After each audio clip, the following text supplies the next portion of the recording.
കുരങ്ങുകൾ നഗരം കീഴടക്കുന്ന അവസ്ഥയാണ് വയനാട് ജില്ലാ ആസ്ഥാനമായ കൽപ്പറ്റയിൽ. കടകളിലും വീടുകളിലും എപ്പോൾ വേണമെങ്കിലും കുരങ്ങന്മാരൊക്കെ കയറി സാധനങ്ങൾ എടുത്തുകൊണ്ട് പോകും. കളക്ടറേറ്റും കോടതി സമുച്ചയവും അടക്കം ഈ കുരങ്ങ് ഭീഷണിയിലാണ്.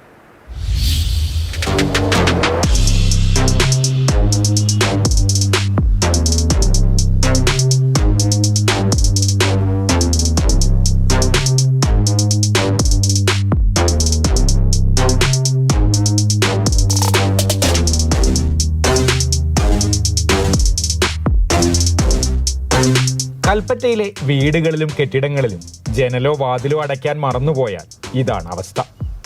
ഉള്ളിൽ കയറിയാൽ ചെയ്യാൻ പറ്റുന്നതൊക്കെ ചെയ്യും.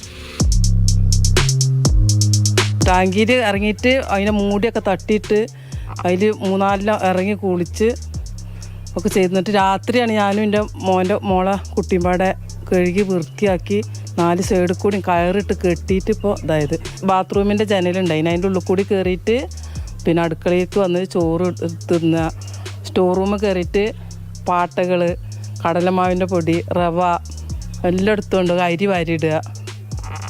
എല്ലാം ഓലെക്കൊണ്ട് എന്താ ചെയ്യാൻ പറ്റുന്നത് അതൊക്കെ ഒരു ചെയ്യും.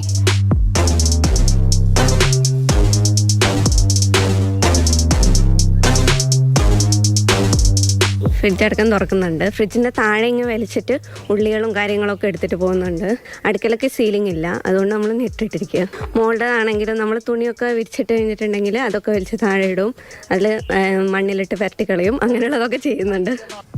കുരങ്ങുകളെ കൊണ്ട് പൊറുതിമുട്ടിയിരിക്കുകയാണ് നഗരവാസികൾ.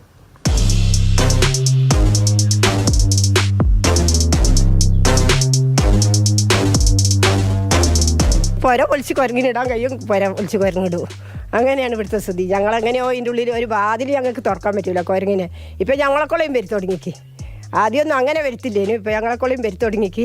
അതുകൊണ്ട് ഇപ്പോൾ ആദ്യം ഒരു മത്തൻ്റെ ഇലെങ്കിലും കിട്ടും. ഇപ്പോൾ അത് വരെ കിട്ടുന്നു. ഞാൻ കുരങ്ങ് തിന്നിട്ട് പോയൊക്കെ ഞങ്ങളെ വേക്കിലൊക്കെ കാണുമെങ്കിലും മത്തൻ്റെ ഇല പാടുന്നത് ഓടൊക്കെ കൈയോടും മാറ്റിയിട്ടിട്ട് താഴെ തുറങ്ങും. എന്നിട്ട് ബുദ്ധിമുട്ടുണ്ടാക്കുക, കണ്ടവാനും ബുദ്ധിമുട്ടുണ്ടാക്കുക.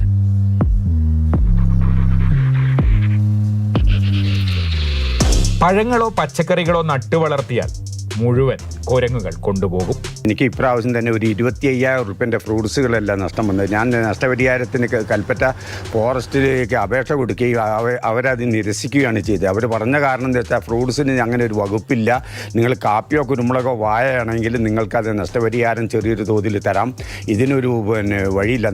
കാർഷിക മേഖലയിലാണെങ്കിൽ അതും നശിപ്പിച്ചുകൊണ്ടിരിക്കുക, അതുപോലെ വീടുകളിലുള്ള സാധനങ്ങളും നശിപ്പിച്ചുകൊണ്ടിരിക്കുക. ഒരു സാധനം നട്ടുപിടിപ്പിക്കാൻ പറ്റാത്ത ഒരവസ്ഥയാണ് ഇപ്പോൾ കുരങ്ങന്മാരെ കൊണ്ടുള്ള ബുദ്ധിമുട്ടുകളുള്ളത്. ഇതിനത് അടിയന്തരമായിട്ട് തന്നെ അധികൃതർ ഇതിന് എന്തെങ്കിലും നടപടി എടുത്തില്ലെങ്കിൽ കാർഷിക ഉൽപ്പന്നങ്ങളും മറ്റുള്ള സാധനങ്ങളൊന്നും ഇല്ലാതെ ആയി പോകുന്ന ഒരവസ്ഥ ഇപ്പോൾ ജനങ്ങൾക്കുണ്ട്. നഗരമധ്യത്തിലെ കടകളിലും കണ്ണൊന്ന് തെറ്റിയാൽ സാധനങ്ങൾ കുരങ്ങുകളുടെ കയ്യിലാകും. ഇത് തുറന്നിട്ട് ഇതിനുള്ളിൽ കൂടുതൽ സാധനങ്ങൾ എടുത്തിട്ട് പോവാണ്. ഫ്രൂട്ട്സൊക്കെ നമ്മളെ കണ്ണ് തെറ്റിയിൽ എടുത്തിട്ട് പോകും. പിന്നെ ഇവിടെ വെക്കുന്ന ഈ പെട്ടികൾ കംപ്ലീറ്റ് ഒക്കെ തട്ടിമറിച്ചിടുക, ഇതൊക്കെ തന്നെയാണ് കുരങ്ങിൻ്റെ ഇവിടുത്തെ ഹോബി.